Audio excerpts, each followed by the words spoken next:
যে রাজ্য একসময় সারা ভারতকে চালাতো আজ নিজেই হাঁপিয়ে উঠেছে।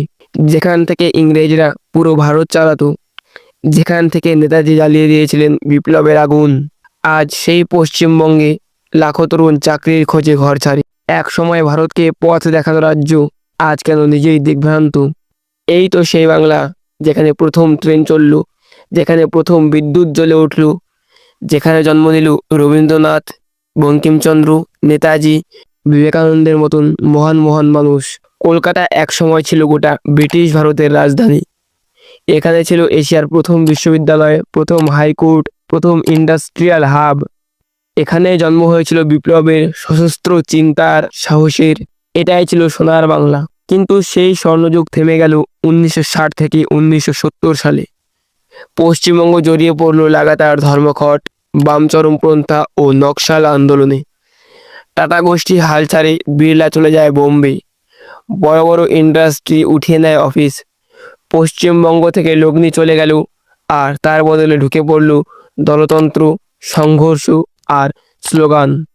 উন্নয়ন শব্দটা যেন হয়ে গেল কাগজের বুলি, আর রাজনীতি ঢুকে গেল ক্লাসরুমে, চাকরিতে, এমনকি হাসপাতালেও।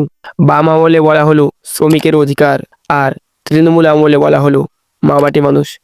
কিন্তু বাস্তবে উন্নয়ন গেল রাজনীতির লেজ ধরে, আর মানুষ সে চলল মুম্বাই, দিল্লি, ব্যাঙ্গালোরের দিকে, চাকরির জন্য, জীবনের জন্য, ভবিষ্যতের জন্য। তারপর পশ্চিমবঙ্গে শুরু হলো মেধা রপ্তানি, বেকার আমদানি। আজ বাংলার ছেলেরা আইআইটি টপ করছে, ইউপিএসসি কাঁপাচ্ছে, নাসা ইসরোতে বসে পৃথিবী নাড়াচ্ছে। কিন্তু ওরা কারা জানো? ওরা সেই বাঙালি যারা নিজের রাজ্যে সুযোগ না পেয়ে প্রবাসী হয়ে গেছে। বাংলায় আজ 1 কোটির বেশি বেকার, কিন্তু প্রতিভার কোনো অভাব নেই। ঘাটতি আছে নেতৃত্ব, পরিবেশ আর সাহসের। পশ্চিমবঙ্গে শিল্প মানেই ভয়, বিনিয়োগ করতে এলেই কাটমানি, জমি নিতে গেলে রাজনৈতিক ঝড়, ছোট ব্যবসা করতে গেলেও লাগে দাদার অনুমতি। এখানে ব্যবসার চেয়ে পার্টির অনুমোদন অনেক বড়, এবং কেন্দ্র রাজ্য ঠেলাঠেলি। বড় প্রকল্প এলে রাজ্য রাজি নয়, রাজ্য চাইলেও কেন্দ্র দেয় না বাজেট। আর এই সংঘাতে মারা পড়ে সাধারণ মানুষ। রাজনীতি চালাচ্ছে দেশ, মানুষ নয়। পশ্চিমবঙ্গের আজকের সত্যি ঘটনা।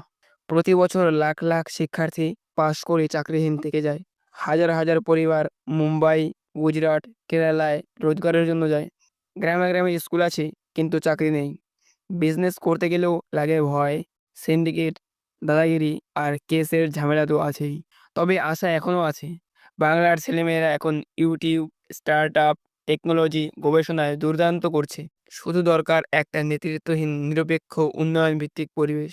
দরকার সাহসী নতুন প্রজন্ম, যারা কোনো দল না দেখে কাজ করে। এক সময় এই বাংলা স্বাধীনতা রক্ত দিয়েছিল।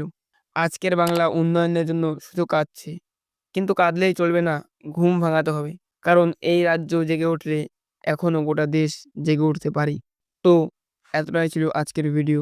ভিডিওটি ভালো লাগলে চ্যানেলটি সাবস্ক্রাইব করে পাশে থাকবেন। ধন্যবাদ, দেখা হবে আবার নতুন ভিডিওতে। ততক্ষণ সুস্থ থাকবেন, ভালো থাকবেন। জয় হিন্দ, জয় ভারত।